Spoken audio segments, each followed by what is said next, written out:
No? Okay. All right. So, the person that I've asked to speak tonight is somebody that has been a role model in my recovery. Somebody that I met when I first came into the room that was in here.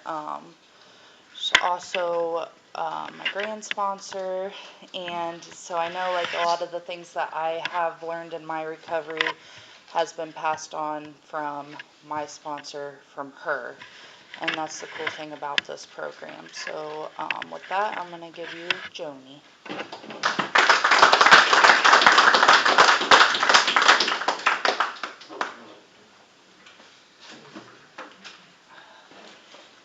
Hey friends, my name's Joanie and I am an alcoholic. Yeah, congratulations, Don. That's cool shit, man.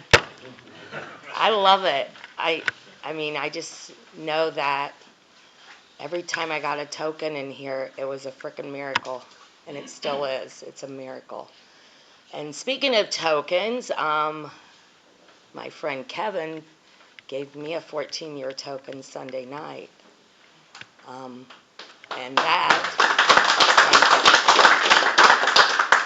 And like I said, that is definitely a miracle, because I was a hot mess.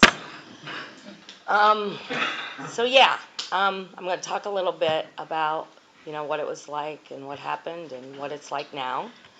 I was told when I came in here I have a threefold disease that it affects my mind, my body, and my spirit. And when I look at those areas of my life, I was bankrupt in all those areas.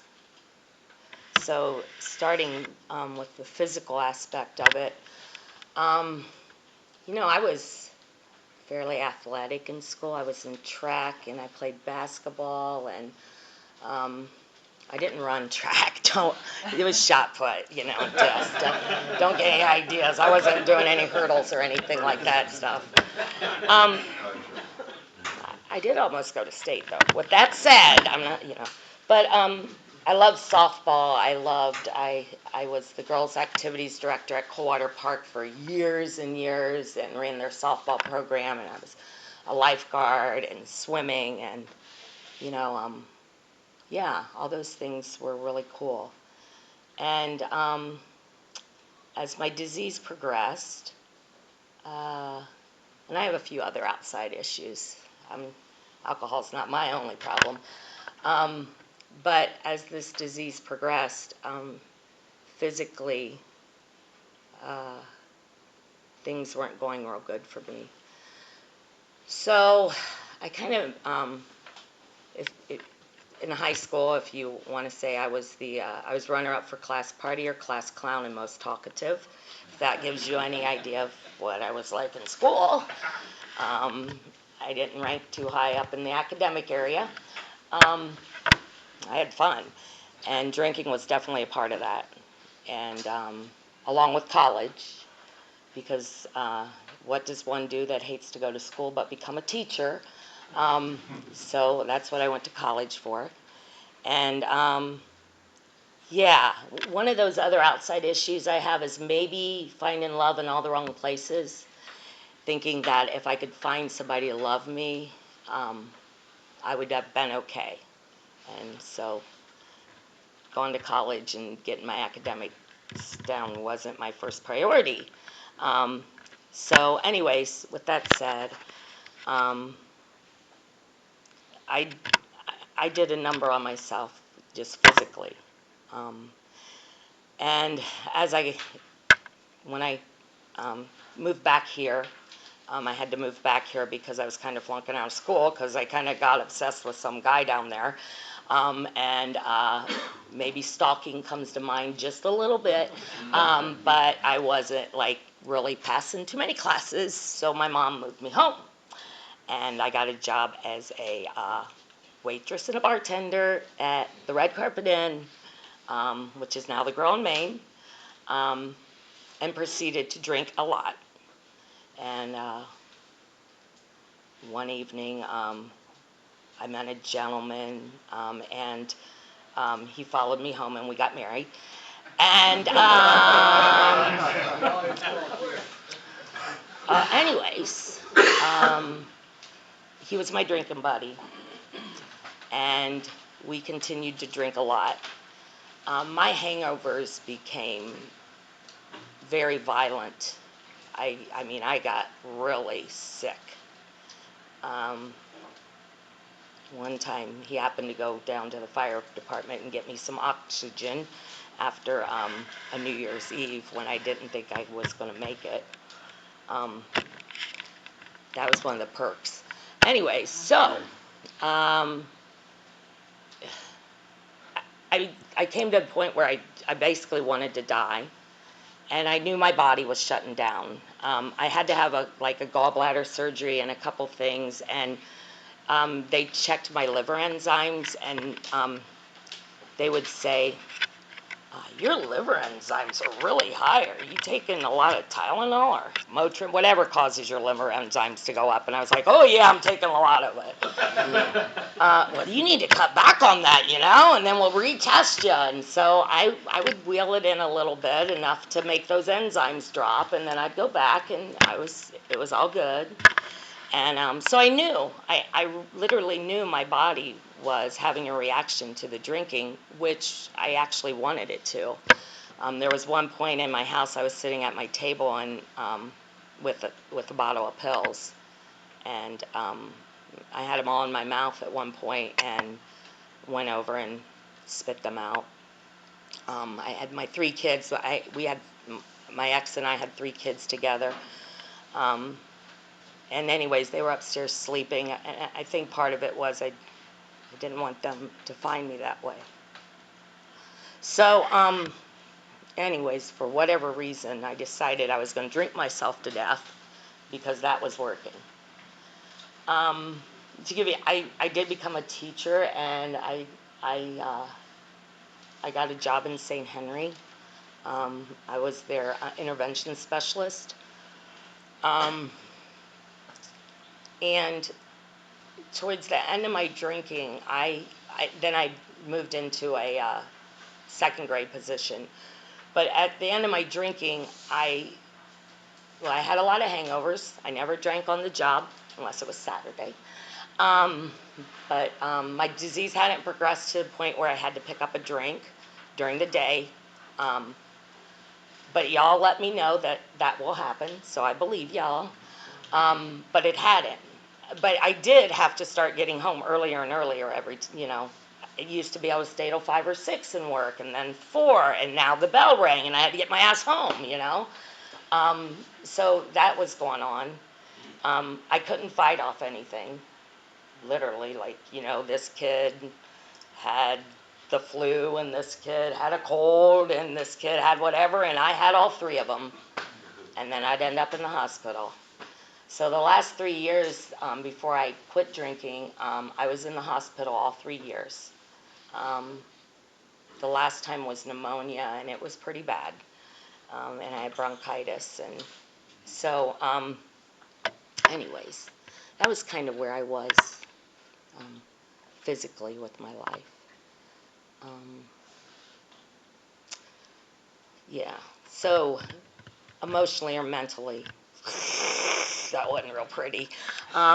So I was the youngest of 6 kids. You might say I might have been baby to hair. I had a sister that was 2.5 years older than I was. And bless her heart, she was an awesome, good sister. But she, as my mom said, she pretty much, anything I wanted, she gave me. And that kind of went on. I moved in with her at college. Anyways, wow. She ended up marrying some guy, moving to Idaho, get the hell away from me. Not really. It's not true. We're very close. But she really took care of me. And I was really not a very grown-up person. I was very immature. I got to go back to what my mom said. I was thinking about that today. She told me I was only quiet if I had a bottle in my mouth, because I cried all the time. So I had a drinking problem way back when. Um, anyways, uh, so I was the youngest of six, and I got away with a lot of stuff, and I was always envious of my sister Chris, because she had straight A's and she always brought home the Reds tickets and stuff, and then there was me, who didn't bring home the Reds tickets, and I was always yelling at my mom and dad, like, you want me to be like Chris, that's all you, and they didn't want me to be like Chris. That was all in my mind. And I was just very envious and jealous of people in general. I was always looking what they had and I didn't have. And, yeah, it's not a fun way to live, because I was definitely not satisfied with me. But I couldn't look at me. I had to look at all what you guys were doing to me. And I pretty much played a victim in my life for a long time. I walked around a victim. When I was very young, an uncle started molesting me, and that went in for, that happened, that lasted for a long period of time. He was very well liked and very, he was the mayor, he stood at the church pulpit, he was just a good person, everyone thought. So right away in life, I learned how to keep secrets. And like I said, that whole relationship thing, I found out later when I got sober, I might have had a little issue with trust. And I had a lot of work to do. But yeah, as a mom, I would yell and scream at my children. I would get in their face. I would have to have the last word. I remember driving my ex and I home from a wedding one night, because I always drove, because he sucked driving drunk and I was really good at it. And yeah, so I decided that, I needed him to tell me the truth, and I was going to drive that car into a tree unless he told me the truth. That's pretty grown up. But that's kind of the way I was. Yeah. I could hold it together pretty much at school, but by the time I got home, they got the brunt of it. So the people I loved the most were affected the most. And so that was kind of where I was emotionally and mentally. My marriage was broken, very, very broken, very toxic. Not that he was a bad person or I was a bad person. It was just a very sick place. And we were raising our children in it. And spiritually, I was born into a Catholic family. My mom was very, my mom was religious, my dad was religious. We came to this church. We had our Christmas parties in this church basement. Made my first communion, and I taught religion. And by the time I got to all of you, I would probably consider myself agnostic, because I was wondering where the hell God was. And I felt pretty abandoned, and I felt pretty hurt. Once again, I felt like a victim. And yeah, I was raising my 3 kids. I would force them into church. Like, I just remember trying so hard. You gotta believe, kids. And I wanted that, and I wanted to believe. I remember one time it was a Boy Scout thing, and we had to go to this church thing for Boy Scouts, and my son was just being a pain in the ass. I'm like, listen, I'll give you $3. We're going to church. Anyways, and we're walking in church, and he goes, make it 5. Oh, shit. I go, oh, you shit. And anyways. That came from his dad. So, to what happened. So it's kind of where I was in those areas of my life. Nothing was looking real good or positive. Um, so um, one evening, I get on Facebook. It's pretty new at this time, and I'm looking up all my old friends from Dayton, Ohio, that I worked at the daycare with, and I looked the one guy up that I stalked a little bit, and he popped up, and I was like, oh, why is he popping up? He should be dead or in prison, because he drank worse than me. And anyways, I'm like, what's up? And I said, hey, is this the same? And I get this thing back. Miss Joni! Oh my gosh, it's this long, like, spiritual, how great life is. And I'm like, yeah, right. Anyways, he's like, but can you give me a call? And he puts his number down there, and I'm thinking, I'm fucking calling you, dude. Anyway, so I have a few beers and I call. And he says to me, hey, I'm in a meeting right now. Can I call you back? And I'm thinking, it's been freaking, like 20 years or something. And that's what he says is, can I call you back? I'm like, sure. And then I'm like, oh my God, now he has your number. And then I'm like, and what meeting is he at? What does he do for a living? And then I go, is he at those meetings that get you so, like, is he at those one meetings where they get sober?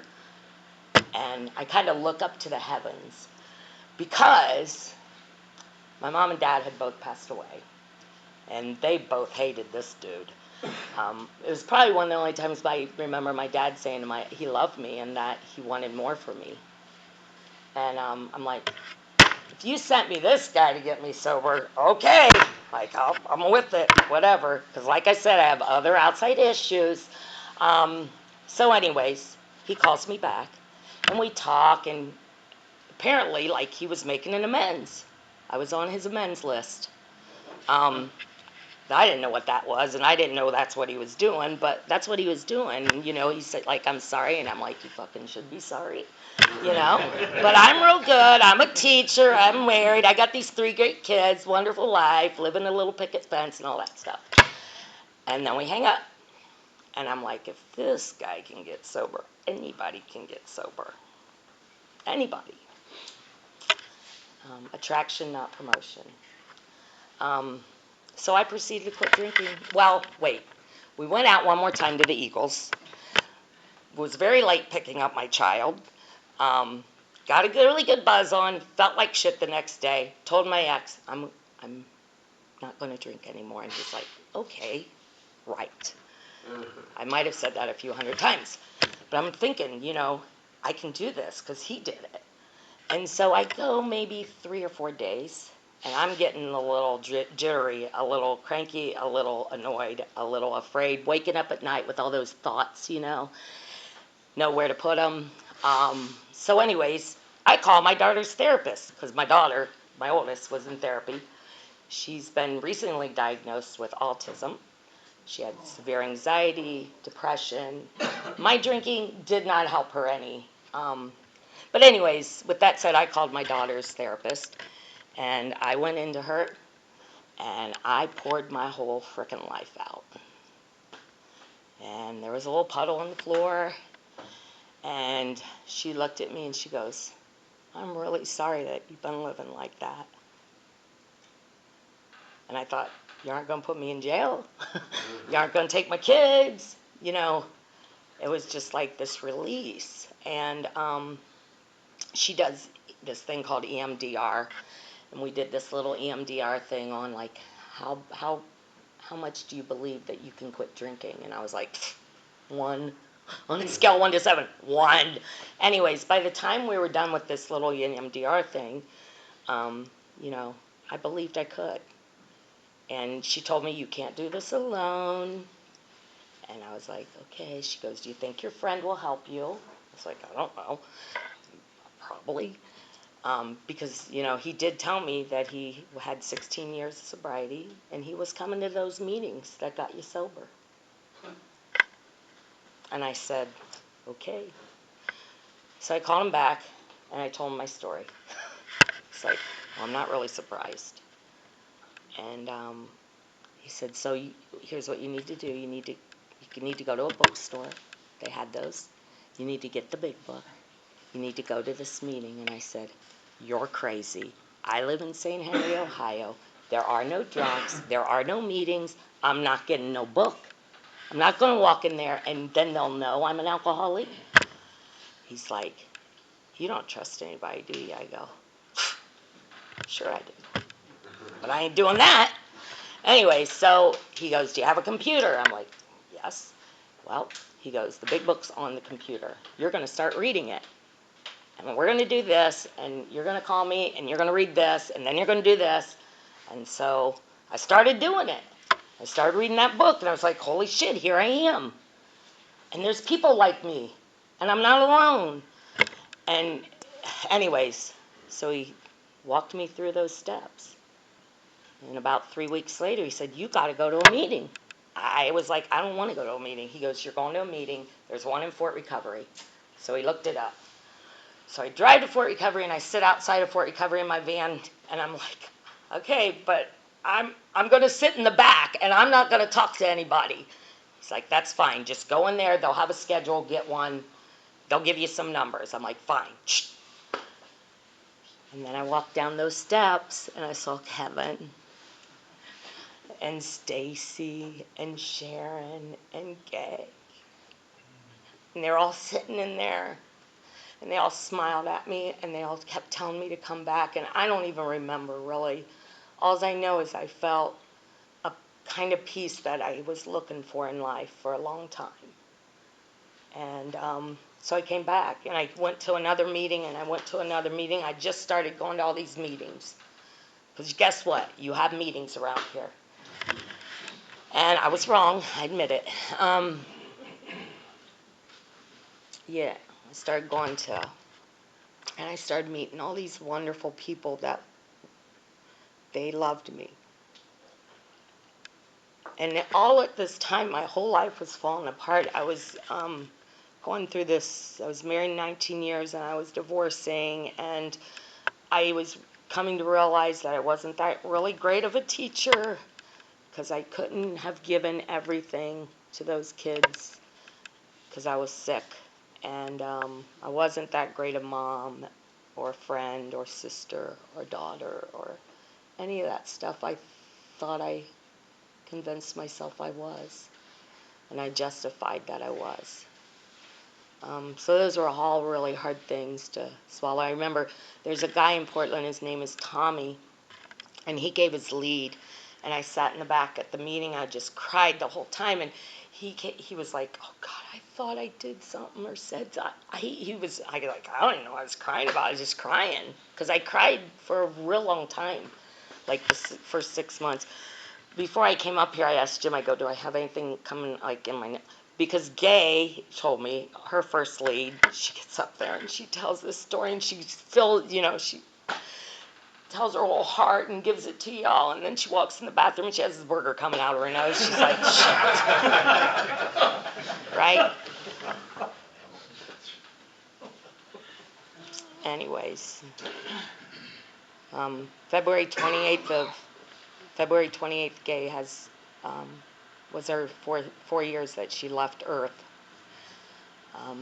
She was a huge, huge part of my recovery. And she told me a lot of things that I told Sarah and that Sarah told Miranda, because that's how it works.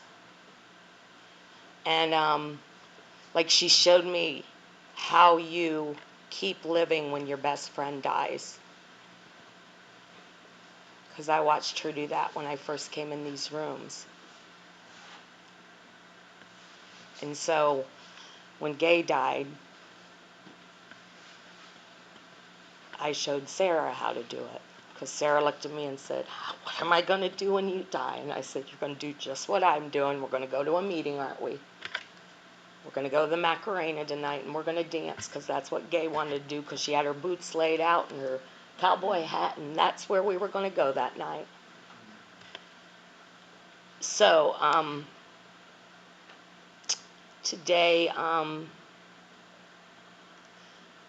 spiritually, I have found a higher power that looks nothing like my higher power did. Um, for instance, Gay is part of that higher power, and my parents are part of that higher power, and Larry Guffney, who would, we had nothing in common. He was an old man when I got there, right? Nothing in common except we were both drunks. And I will never forget sitting across meetings at him, and he would just smile at me. And I would kind of look at him and think, it would make me feel calm. It would make me feel some kind of serenity just because he smiled at me. Um, you know, Kev, he showed me how to have fun in sobriety just like Gay did. And we would go to Mildred Tyson's, and I got to meet her. And, she wasn't around real long for me, but she was around long enough that she, I put my 3-year token in her hand at her funeral, in her casket, because I feel like if she wouldn't have taught me how to handle the people in my life through Al-Anon and guided me into Al-Anon, I would have drank. She taught me as much as any alcoholic taught me in these rooms, how to live life on life's terms. And I had to learn to do that because I was not good at it. So I have this higher power today that I can turn to at any moment, at any time I'm willing to turn to them, and they will guide me through it. They helped me. I came to realize that they weren't gone when I was that little girl. They were right there with me that whole time. Everybody has free will, just like I had free will to get behind the wheel of that car and drive drunk a whole bunch of times. And I could have killed a lot of people. So, my higher power doesn't stop anybody's free will, but he will help me through that. And that's what he's done today. He's taken what I can call tragedies and gave it a purpose in my life. I was pretty pissed when Gay died. I'm going to admit it, I was mad. And so if I change the way I look at things change the way they look. So instead of I had Gay for 10, I only had Gay for 10 years. I had Gay for 10 years. What a freaking blessing that I had her for 10 years in my life. I had Mildred Tyson for not as long as I would want her. Of course, not as long as we'd want people we love. Nobody wants anybody to go on. It's, nobody. So I'm just really blessed that I can look at that today and turn it around and make it serve me through my higher power. And so, yeah, physically, look at my attendance record. It improved the minute I stopped drinking. That next year, there was a huge difference. I don't miss school. Right now, there's influenza A, influenza B, God knows what else going around, and Jim says I just bring it home to him, but I don't get it. So, not that I'm where I want to be, because I got that other thing going on. So I might do some OA meetings every once in a while. A lot, actually. That's where I learned about relapse. And anyways, but overall, for being a 59-year-old woman, I do pretty darn good. I ride my bike 10, 12 miles. I can even do 20 sometimes when I'm in a really good place. And emotionally and mentally, that spiritual stuff really helps with that part of my life. And all 3 of my kids qualify for some 12-step program. And so with that said, I only want to be an example for them, because I think you read that we can't preach to them, because that ain't going to help. So I can only live this life that I've been given today through the 12 steps of Alcoholics Anonymous, and live it, not just work them. I don't have to work the steps today. I get to live the steps today. And when I have a problem, my answer's in that big book, or it's in one of those steps. And a lot of times it's simply the word surrender, acceptance. And it's not all about Joanie, because it was for a real long time. So, let's see. Really, okay. I talked that long already. Boy. Okay, well, I think, because I came up here tonight, I was going to do this.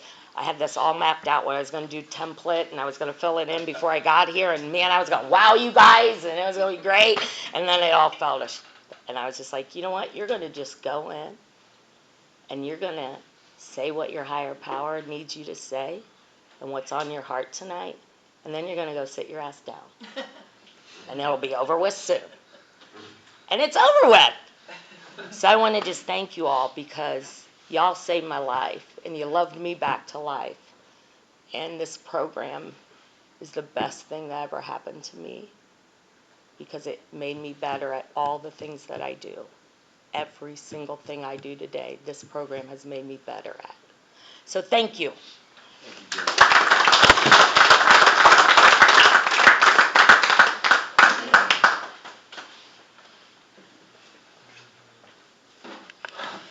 Thanks, Joanie.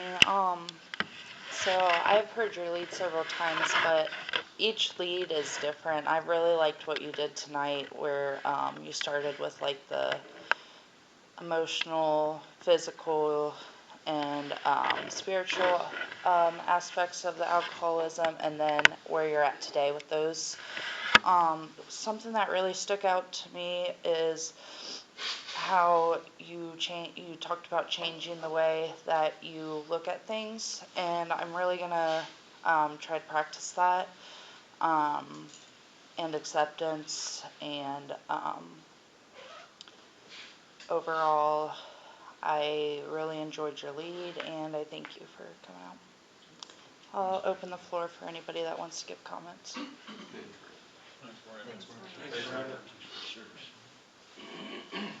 I'm Tom, alcoholic. I want to thank you, Joanie, for that was a really good lead. That's all I want to say. Thank you. Thanks, Tom. I'm Andrew, recovering alcoholic. I want to thank you, Joanie, for sharing with us. And I know a lot of times I was down in the dumps and thought I had something bad, and you always talk about there's better things. And I just appreciate you. Thanks for your lead. I'm Ted. I'm an alcoholic. Joanie, I want to thank you for your lead, and I think God, your higher power, did speak through you because you really hit a spot in me. I was trying to hold back tears, so anyways, thank you very much. Thanks, Ted. I'm Gary, and I'm an alcoholic. Hi, Gary. That's funny how things work. Yeah, I'm both the cards of 50. As you know, my brother Don worked for your dad. Oh yeah, I know Don. Yeah. I'd stop in there just as interviews and all that stuff. Not a word spoken until he was cooler, like this, put him in the mood. I'd have to talk him in quite a bit. Not a word spoken. Hell, I thought they worked and everything. I didn't know very hard there very good. But thanks for the lead. Very good. Thanks. Thanks, I'm Garrett, alcoholic. Hi, Gary. Congratulations, Don, your 9-month toke and keep coming back. I know you totally just the way it works. That's the way this program works. It's funny how it works, isn't it? I drank with, found Alcoholics Anonymous. It works that way. There's one that covers all the answers. You come here and you learn how to stay sober. That passes on.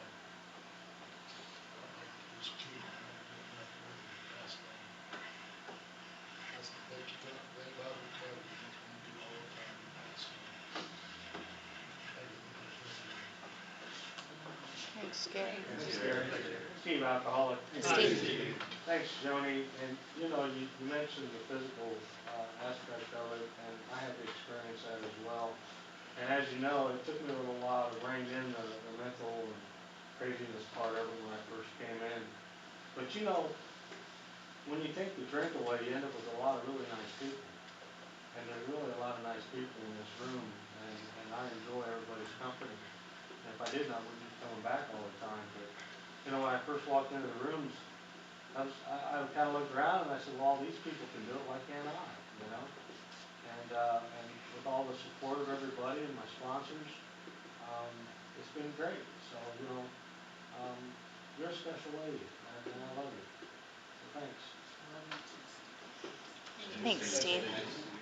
My name's Wes. I'm an alcoholic. Wes. Last time I gave a lead, I talked about how grateful I was that Joanie led the charge to pick me up out of my house when I was bombed out of my head and take me up to St. Rita. It may have saved my life. And I broke down and started shedding tears. And I should have just give me a minute and could have settled back down, but I quit. All right, that's enough of that. You made me cry. I'm not going to do that again. But I am eternally grateful for your friendship and for Jim's friendship and leadership. Many other people, Kevin. Kevin's the guy who picked me up from St. Rita, took me back home because they decided they didn't want me in that hospital. They released me the next morning. And that still wasn't the last time.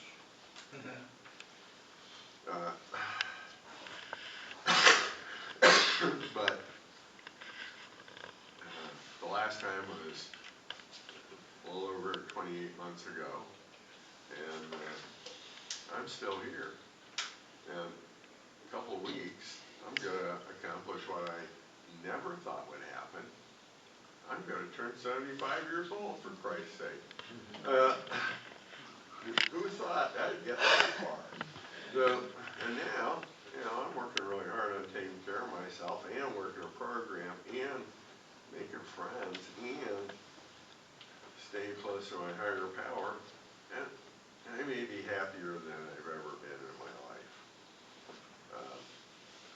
So, thanks for your lead, Johnny. You can do it. You could come every week. That'd be good. I pass. Thanks, Wes. I'm Desi Al-Anon. Journey, thank you so much for your honesty. You spoke about attraction over promotion, and girl, you're a magnet. I just love you. You are the perfect blend of wisdom, humor, kindness, and sass. You're everything that you just exemplify what this program can do, and thank you so much for sharing. Thanks, Ceci. I'm Russ, alcoholic. Hi, Russ. Joni, thank you for getting up there and sharing your story. That's the first time I've heard you tell your story out loud in a meeting.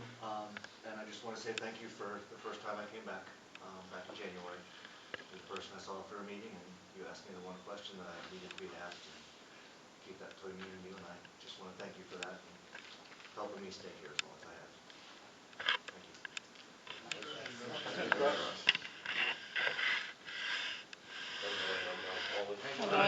Thank Jody, that was a very good lead. And yeah, I remember that day when we found out Gay passed away and we was all planning on going to Macarena. And we all pulled together and still did that. That was awesome, you know, because that's what she would have wanted. And that's what this program does. It brings people together that would have never been together. And a lot of good people, because there ain't one person in this room that would help anybody next to you or whatever. No matter where you're at, they'll always come to help you. And that's what this program does. It pulls you together, brings you closer to God and your friends and people that really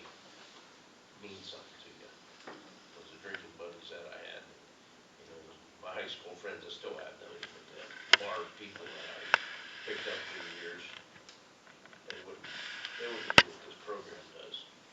They wouldn't go get you, they'd just say, I have another drink, you know. So, thanks for your lead, it was very good, and this program works if you wanna work it. Congratulations, Don, on your 9 months. You crushed. That's it. Thanks, Dwayne. Lee Hawk Oh, yeah. Thank you, Joni. You mentioned a lot of people that was very special to me in my early sobriety. She brought up Gay, very special person. She's called me a lot. And I remember when Gay first came in, and Gay did wonders. Gay helped so many people, and you do too. I know you do, you help a lot of people. And Mildred was a special lady in my life. We used to go over there all the time. And they taught me how AA and family life works together. Audrey and Mildred was special people. Even after Audrey died, I'd go and visit Mildred every now and then. So I love that lady to death. And you don't forget that. And I liked what you said about the big book, and I forgot about that. When I first started reading that, I thought, yeah, there's other people like me. And if they are that educated on how I act and what I do, maybe there's something to this thing, you know? And it got my attention. I just really enjoyed it. Thank you. Thanks, Lou. I'm Brad, I'm an alcoholic. I want to thank you, first of all, congratulations, Don, on your 9 months, that's a miracle. Johnny, I want to thank you for your lead. That's the first time I think I've ever heard you give your lead. I've heard you share at a lot of meetings and stuff, but I don't think I've ever heard your lead. Phenomenal job. Yeah, I think you did have it all mapped out and whatever you were talking about, because it was just amazing. I got a lot out of that. You know, when I first come in, I was the same way. It was sort of like you. You know, I went to a meeting and I found this guy, and he was a gutter bottom drunk that was in prison and all this stuff, and just had a real rough life. And I'm like, if he can do it, I can do it. I knew I could. I'm going to prove it to him I can do it. I'm not as bad as he was, you know. And I don't know where he's at today. I haven't seen him. I've asked about him up there in the Lima area, and nobody seems to know where he's at or what happened. So I don't know if he's dead or alive or what. I could relate so much to your lead. You know, if you had my life, you'd drink too. You know, just I didn't lose everything either. You know, thank God. And one of the biggest things that you taught me is it's okay to reach out to other people for other issues that I have, and to admit that I have those issues. That I always never wanted to admit that. It took me a long time to figure out why I acted the way I did for so long, and it took a therapist to figure out that problem. And then once I figured it out, I'm like, holy crap! I never knew it. You know, I never knew it, and that has helped me so much to come to a realization of that. And just, wow, that was just a powerful lead, and I did cry. I don't know, I couldn't fight back. I want to thank you for being my friend, Jody. Thanks, Brad, love you. Thank you.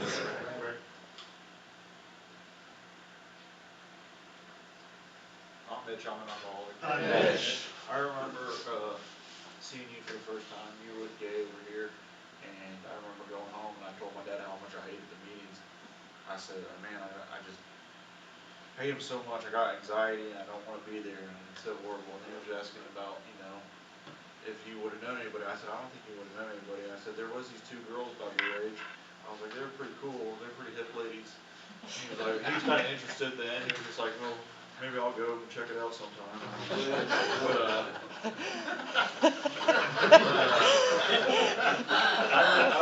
I was there too at the Mendon meeting when Gay died, and I didn't know until you walked in. You with Kevin, and such a crazy moment in my life. It will stay with me, that meeting, forever, because you told about how you didn't want to go to that meeting, and I didn't know about the Macarena story, but you didn't want to go, but you went and then you shared something, and it made such an impact in my life. And then a lot of what you say, I remember every lead you gave, maybe not word for word, but I remember all the leads and parts of it. I remember Gay's lead, hearing that. I remember you showing a picture of what your higher power looked like, and it was kind of what, from what I remember, what Gay was talking about, what her higher power was, and that will always stick with me. And I remember how kind you were to my first sponsor, Josh, and he was a good friend of mine, and it was just, you've always been a really good friend to me, and I see how kind you are to people, and that's what I really like about you, Jimmy. That's all I got. Thanks.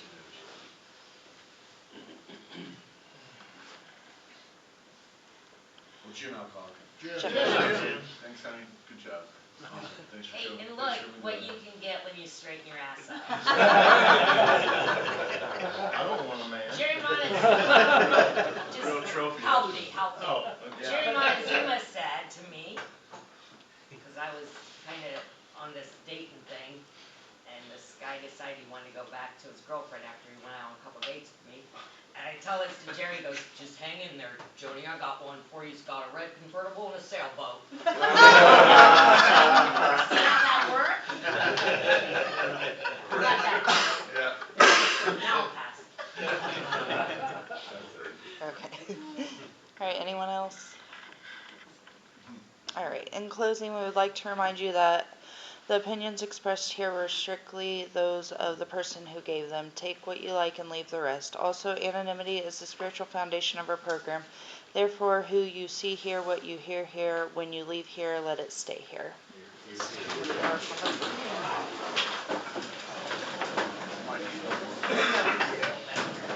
You're gonna have to pass it down the line. Those are always the best meetings. They are. I'm so They sorry. are. I'm so sorry. You need to get Coming that this way. transparency. Yeah, yeah. We'll get you fixed up. Gee. Oh. Whose Father brings us here? Our Father, who art in heaven, hallowed be thy name. Thy kingdom come, thy will be done, on earth as it is in heaven. Give us this day our daily bread, and forgive us our trespasses, as we forgive those who trespass against us. And lead us not into temptation, but deliver us from evil. For thine is the kingdom, the power, and the glory forever. Amen. You can come back with first of your work.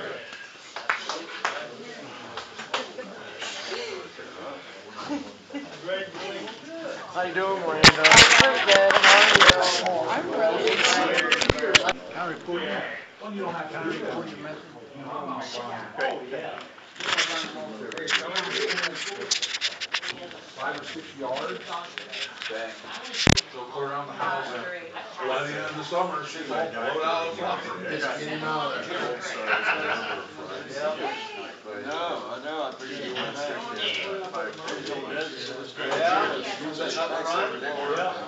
not even pre. It's like a new student. Good. That's not good. I like your video. All right.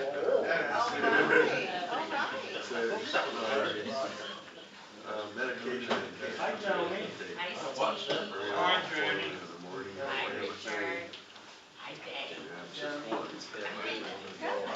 Hi, Kevin. They have one for the dog. I figured that when Oh, I know. I've got video. Not really, I know you was doing, all you doing is One time, I was on a hunting program, and it was 50 on there, so it was our. Good. Yeah, it's 45. Then, I asked her for help, I said, I did not do well, and I tried that. I need to do better, but so I just want to hear what I'm supposed to do. Yeah. What I'm supposed to do is not do it. So I said, well, that's not the answer I said. Good. Is it healthy or not? How we doing, Russ? Good. Good. You know, when I brag, you guys, Not at all. you know, Be the, throw that between two roses here. Yeah, so I got the lowest I can get there. Yeah. 75. So I want you at 75. Do anything exciting this weekend?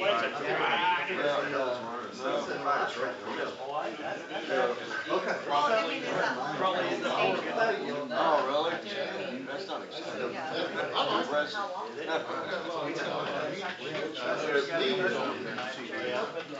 We agreed to disagree, and then we came up with. Trying to get my cards together, I got to go my seats in my.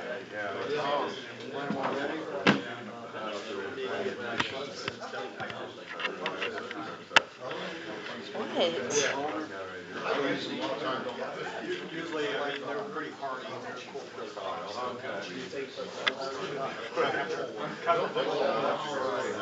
I was never into it. I love it.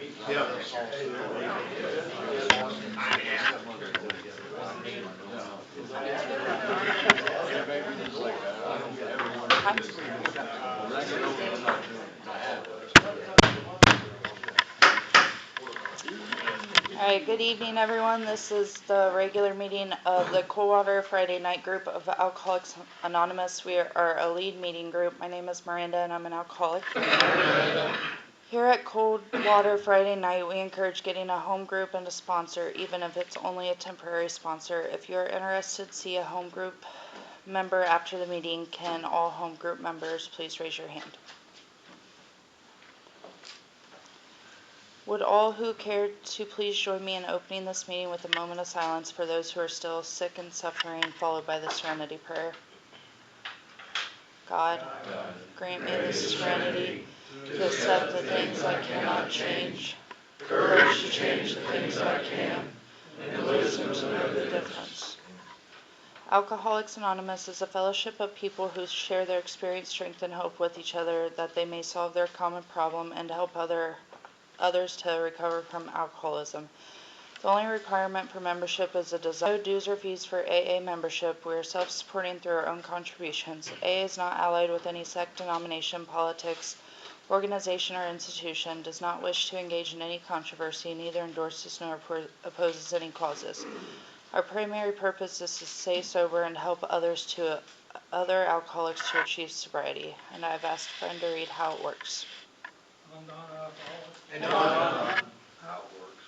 Rarely have we seen each person fairly fail who has thoroughly followed our path. Those who do not recover are people who cannot or will not completely give themselves to a self-program. These are men and women who are considered incapable of being honest with themselves. Who are such unfortunates they are not at fault. They seem to have been born that way. They are naturally incapable of grasping, developing manner of living in which man responds to change are less than average. For those who themselves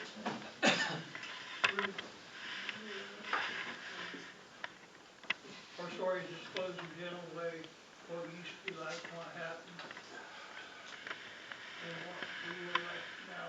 If you decide you want what we have, are willing to go to length to get it, and you are ready to take certain steps, some of them we thought we'd find it either shameful, but we could not. With all the others of our command, we beg them to be fearless to the very start.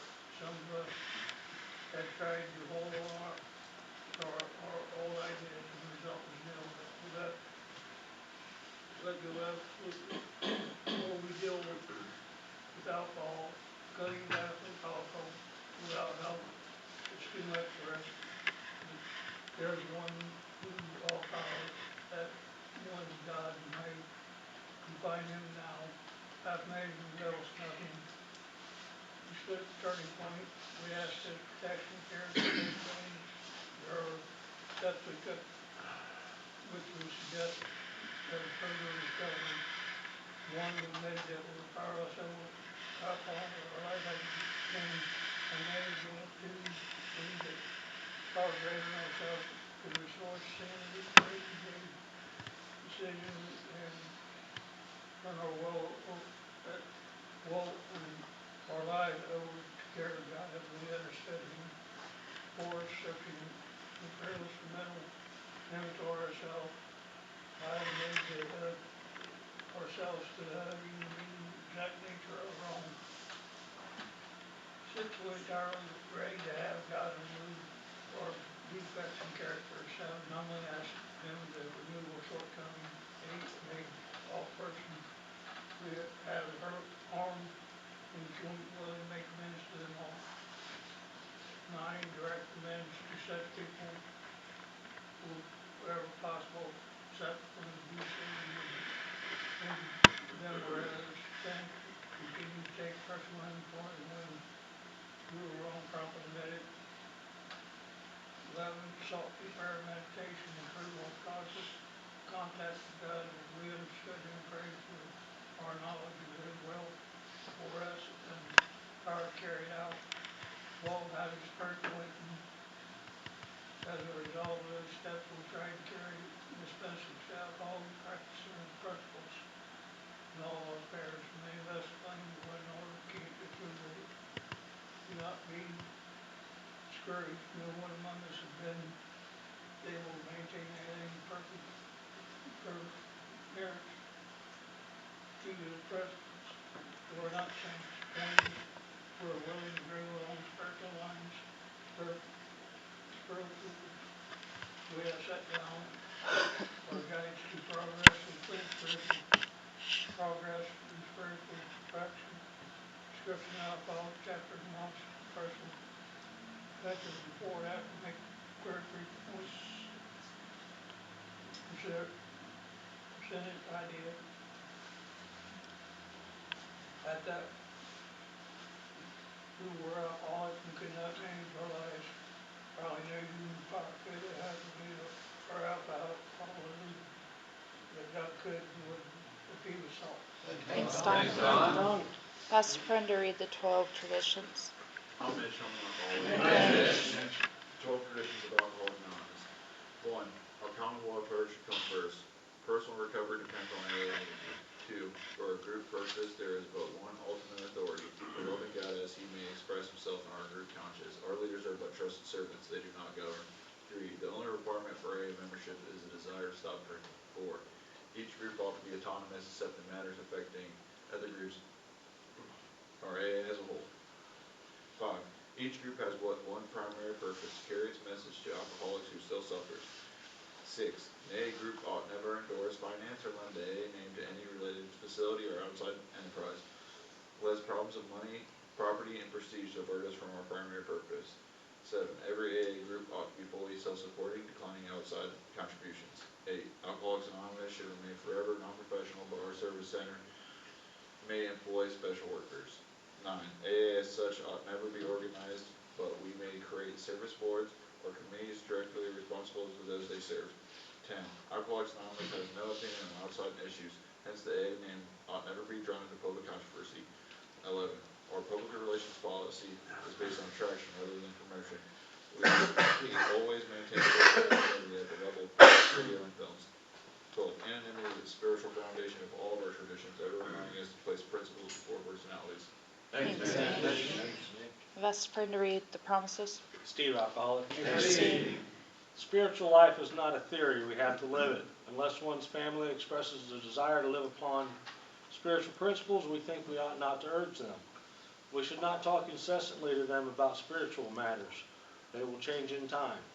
Our behavior will convince them more than our words. We must remember that 10 or 20 years of drunkenness will make a skeptic out of anyone. There may be some wrongs we can never fully right. We don't worry about them if we can honestly say to ourselves that we would right them if we could. Some people cannot be seen. We send them an honest letter. And there may be a valid reason for postponement in some cases. But we don't delay if it can be avoided. We should be sensible, tactful, considerate, and humble without being servile or scraping. As God's people, we stand on our feet. We don't crawl before anyone. If we are painstaking about this phase of our development, we will be amazed before we are halfway through. We are going to know a new freedom and a new happiness. We will not regret the past nor wish to shut the door on it. We will comprehend the word serenity and we will know peace. No matter how far down the scale we've gone, we will see how our experience can benefit others. That feeling of uselessness and self-pity will disappear. We will lose interest in selfish things and gain interest in our fellows. Self-seeking will slip away. Our whole attitude and outlook upon life will change. Fear of people and of economic insecurity will leave us. We will intuitively know how to handle situations which used to baffle us. We will suddenly realize that God is doing for us what we could not do for ourselves. Are these extravagant promises?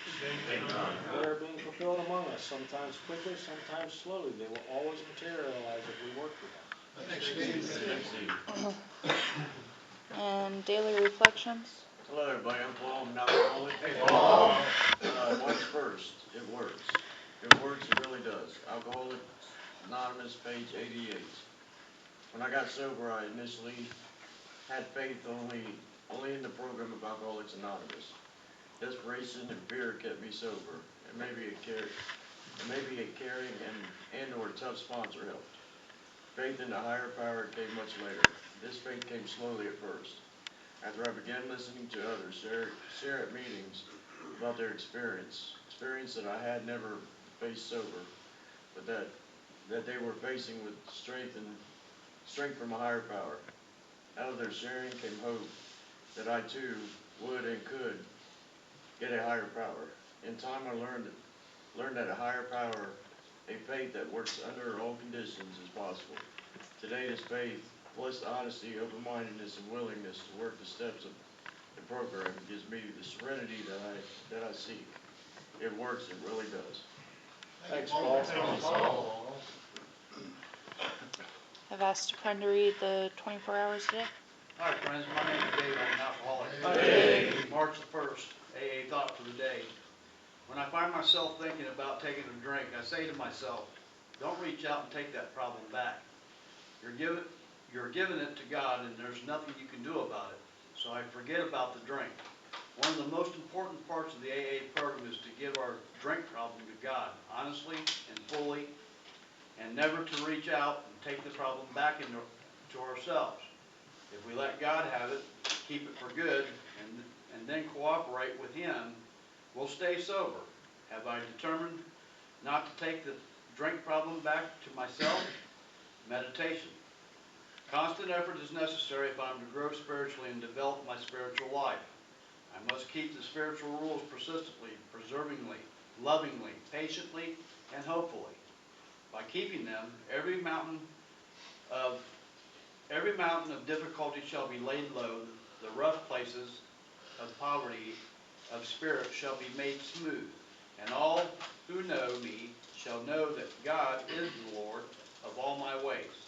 To get close to the Spirit of God is to find life and healing and strength. Prayer for the day. I pray that God's Spirit may be everything to my soul. I pray that God's Spirit may grow within me. Thank you, Dave. We celebrate various lengths of sobriety at this meeting. I've asked Kev to tell us about it. I'm Kevin, I'm now Paul. Now, Coldwater Group has a token system here. Have tokens for different lengths of sobriety. First token we have is 24-hour token. Anybody here for the first meeting or first meeting since their last drink? Like to have 24-hour token. Then I believe we have monthly tokens from 1 month up to 11 months. Anybody have any month they'd like to have token for? I'll take And- mine.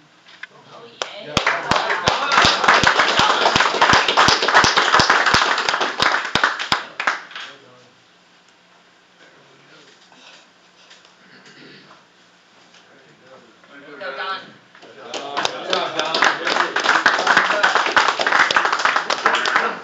Anybody else have any month they'd like to have recognized? Then we move up here to the big box and we got yearly tokens.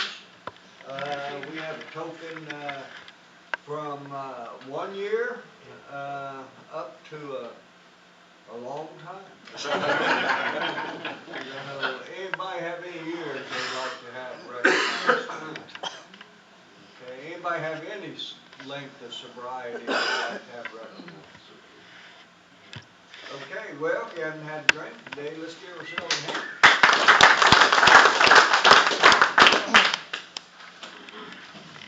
We have no dues or fees in AA. We are entirely self-supporting, declining outside contributions. This self-support includes our rent for this room, the coffee and refreshments, and contributions to the district area, central office, and the general service office. If you have a court slip that needs signed, drop it in the basket and it will be returned to you at the end of the meeting.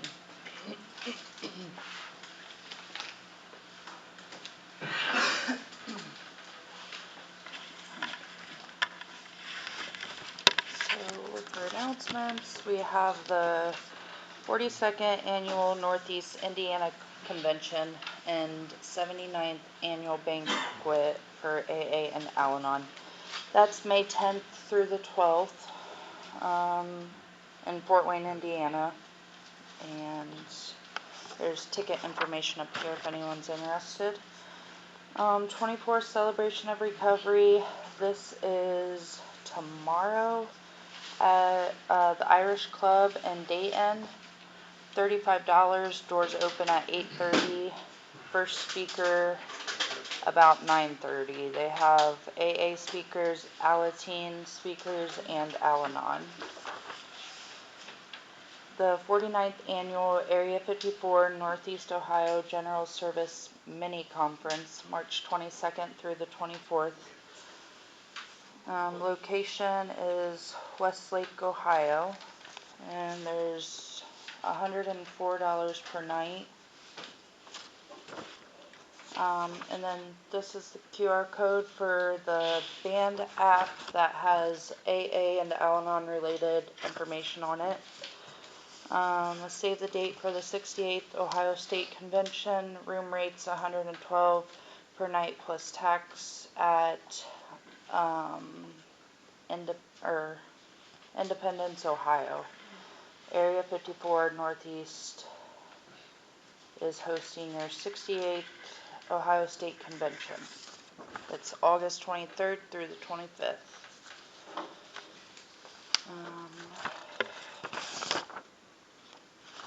Any announcements from the floor?